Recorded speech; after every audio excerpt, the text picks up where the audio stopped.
नमस्कार, welcome back. Amit Shah के पास पहुंच गई है फाइल सोनम वांगचुक की, और उसकी जो एक्स वाइफ है उसकी भी फाइल पहुंची हुई है कि ये दोनों यहां पर इतने पॉपुलर हो कैसे गए। अब आपको मालूम है कि गवर्नमेंट पहले प्रॉब्लम को होने देती है, जब बढ़ जाती है उसके बाद उसका सॉल्यूशन निकाला जाता है ताकि आपको दिखाया जाए कि हम कितना काम कर रहे हैं। अब हुआ क्या, जाहिर 5 चीजें हैं जो पता लगी हैं अभी गवर्नमेंट को, या पता थी अब बाहर निकल रही हैं। पहली बात यह है कि जंतर मंतर के ऊपर हंगर स्ट्राइक आपको दिखा कि वो एजुकेशन रिफॉर्म्स के लिए उन्होंने हंगर स्ट्राइक किया, लेकिन ये highly sophisticated foreign funded psychological operation है जहां पे टारगेट किया जा रहा है कि भारत की एक चुनी हुई गवर्नमेंट को कैसे गिरवाना है।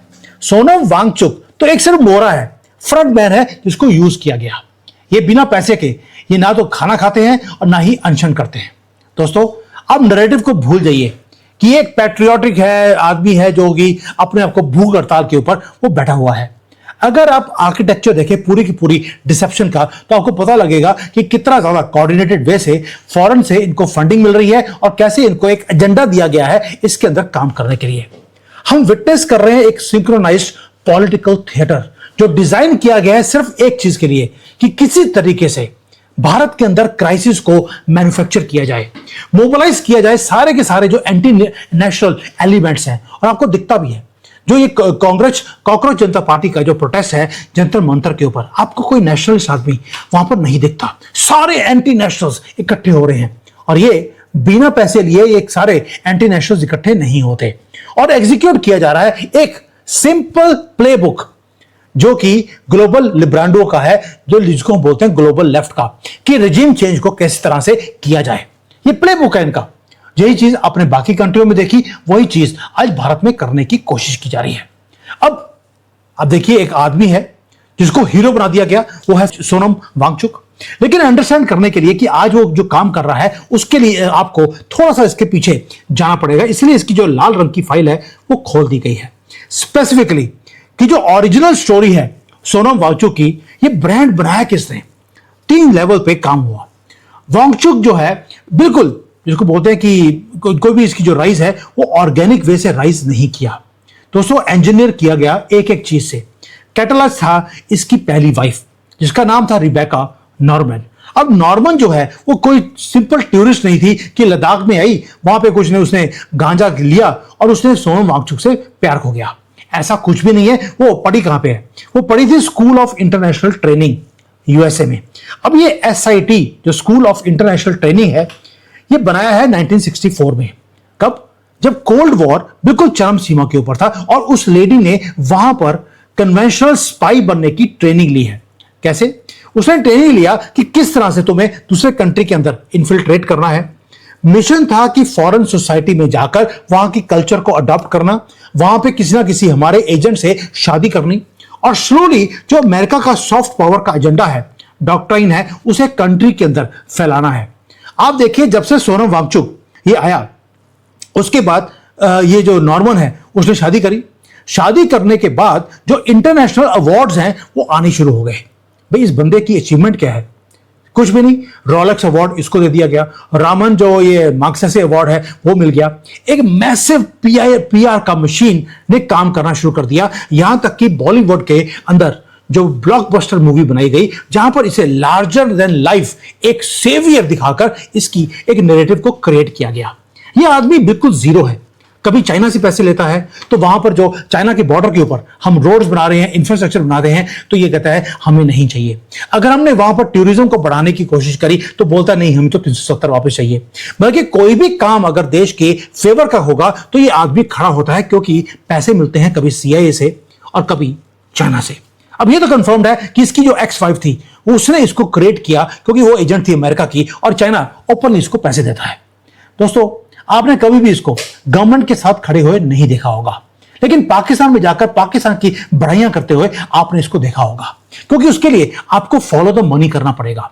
जो अवार्ड्स मिले हैं इसको, जो एनजीओ इसको फंड करती हैं, जो ये करंट ऑपरेशन आज की डेट में कर रहा है जिसका नाम रखा है इसने फ्यूचर अर्थ, इसकी एक एनजीओ है। भाई, एसआईटी इंस्टीट्यूट जहां पे इसकी एक्स वाइफ थी, जहां पे उसने ट्रेनिंग लिया है, ये सारे के सारे जो ऑर्गेनाइजेशंस हैं इसको फंडिंग कौन करता है? एक ही डीएनए है जो फंडिंग कर रहा है, उसका नाम है रॉकफेलर फाउंडेशन और फोर्ड फाउंडेशन। और ये कौन सी कंपनीज हैं, ये मुझे आपको बताने की जरूरत नहीं है कि सोरोस के तार इन सब के साथ कैसे जुड़े हुए हैं। दोस्तों, ये कोई फिलैंथ्रोपी का काम नहीं है, ये सस्टेन्ड मल्टी डेकेड पिछले 30-40 साल की इन्वेस्टमेंट है, जो इसके कारण सोनम वांगचुक आज एक स्ट्रेटेजिक एसेट बन चुका है सारे एंटी नेशनल्स के लिए। जंतर मंतर के अंदर जो आप सर्कस देखते हैं, उसके अंदर आपको दिखता है एक आदमी भूख हड़ताल करके बैठा है। पूरा सोशल मीडिया भर दिया गया सोनम वांगचुक की सपोर्ट के लिए। पहले तो किसी ने बोला नहीं, लेकिन अचानक जैसे जैसे आपका ये मॉनसून सेशन पार्लियामेंट का शुरू होने वाला है, इमीडिएटली सारा सोशल मीडिया इसकी फेवर में आ गया। यहां तक कि आपको बॉलीवुड वाले आज खड़े हुए इसके साथ दिखाई देते हैं। लेकिन अगर आप जंतर मंतर में देखें, वो कोई एक वो नहीं है कि वहां पे कोई प्रोटेस्ट है, एक कार्निवल है, एक पार्टी का वहां पे माहौल है। वहां पर जो प्रोफेशनल एजिटेटर्स हैं, जो दंगे करने वाले लोग हैं, जो प्रोटेस्ट करने वाले, जिसको प्रोफेशनल प्रोटेस्टर्स बोलते हैं, एंटी नेशनल एलिमेंट्स हैं, वो सारे आपको अब एकदम से इकट्ठे होने शुरू हो गए जैसे जैसे पार्लियामेंट का सेशन आने वाला है। चिंता क्या है? चिंता यह है कि लोकसभा और राज्यसभा में दोनों में 2/3 मेजॉरिटी गवर्नमेंट के पास आ गई है। वो पार्लियामेंट में वो कॉन्स्टिट्यूशन को चेंज करने वाले हैं, या इतनी पावर है वो कुछ भी कर सकते हैं। इसलिए जो वांगचुक, जिसको बोलते हैं कि वो फास्ट कर रहा है, ये फास्ट कर रहा है क्या, फास्ट फूड खा रहा है, ये आज तक समझ नहीं आया। क्योंकि वो भी बताऊंगा बाद में कि हो क्या रहा है वहां पर। वो तो दिखाई जा रहा है कि उसको ये फास्ट कर रहा है, शाम को दारू पीता है दूसरी बात है, लेकिन फास्ट जारी है। और जो आसपास के लोग हैं वो वहां पर बिरयानी की बफे खा रहे हैं, समोसे खा रहे हैं, लेट नाइट की स्नैक्स की पार्टियां हो रही हैं, लड़कियों को बुलाकर एक दूसरे से चूमा चाटी हो रही है। मैंने वो वीडियो भी देखी है कि वहां पे लड़की आके खड़े होकर बोलती है, किसने आके मुझे किस करना है। ये है कॉकरोच जनता पार्टी की असलियत। और जो ये एक्टिविस्ट है अभिजीत तिपके, वो क्या कर रहा है? वो क्लेम करता है एक बिल्कुल विक्टिमहुड कि पुलिस नीचे गिर गया, पुलिस के सामने पुलिस ने हाथ देकर उसको खड़ा करने की कोशिश करी, गिरे हुए आदमी को खड़ा करने की कोशिश करी, तो उसने बोला देखिए पुलिस ने मुझे थप्पड़ मारा है।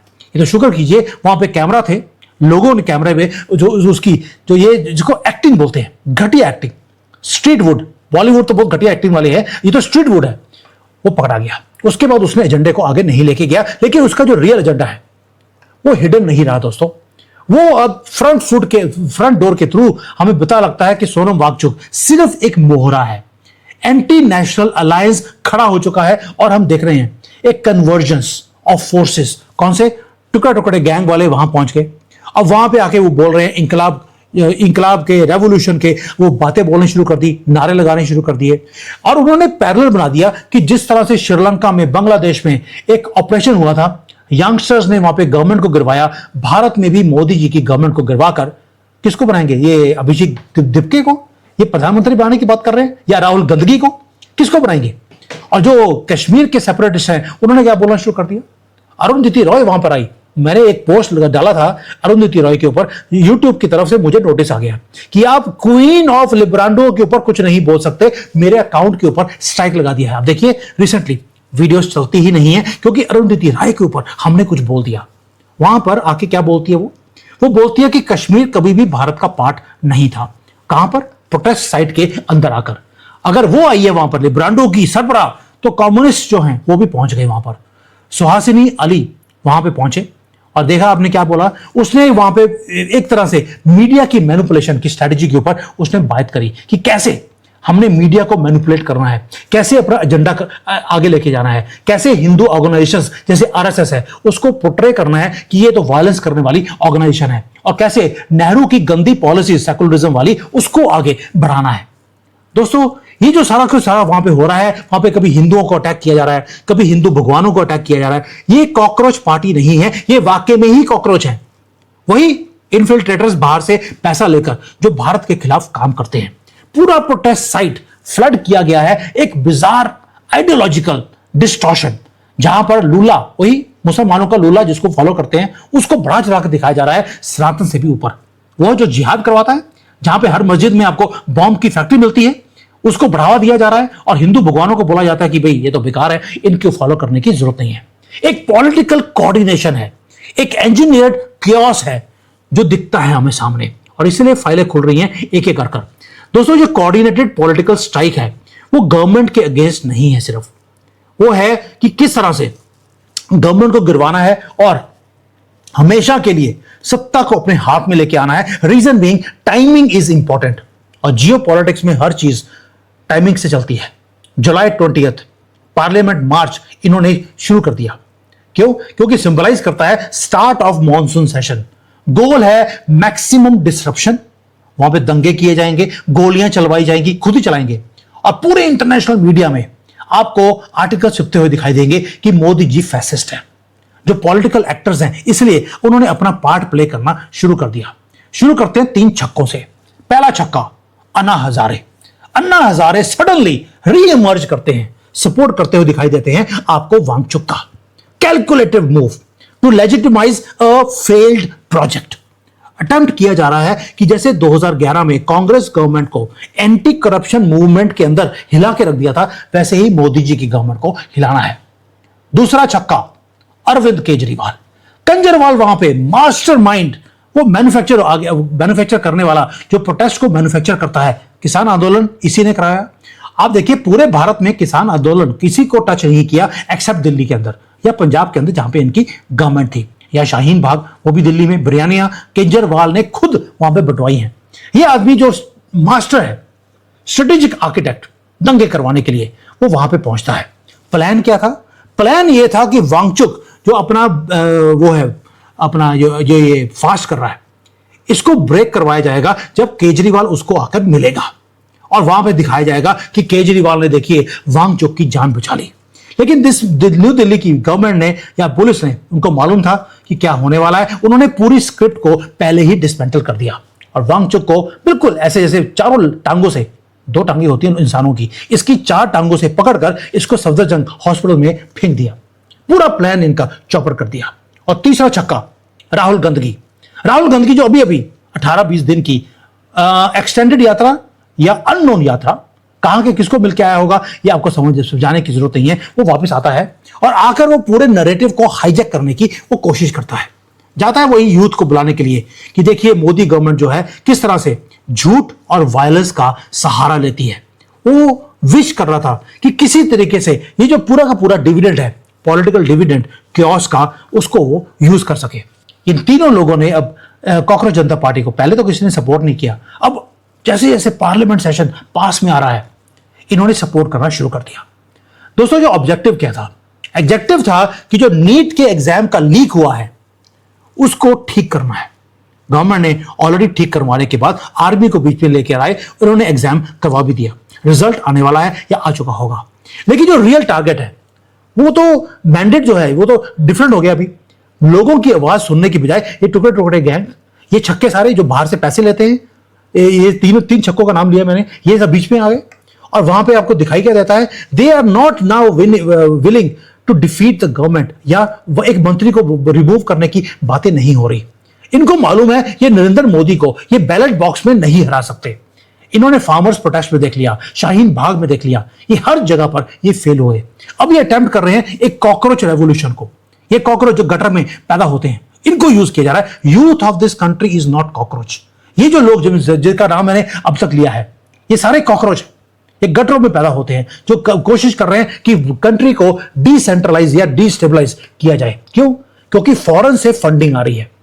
एक ही काम, दिल्ली को पैरालाइज करना है, यूथ को इंसाइट करना है ताकि वो अनरेस्ट को क्रिएट करे और फोर्स करे एक डेमोक्रेटिक इलेक्टेड गवर्नमेंट को घुटनों पे लेके आने की या रिमूव करने की।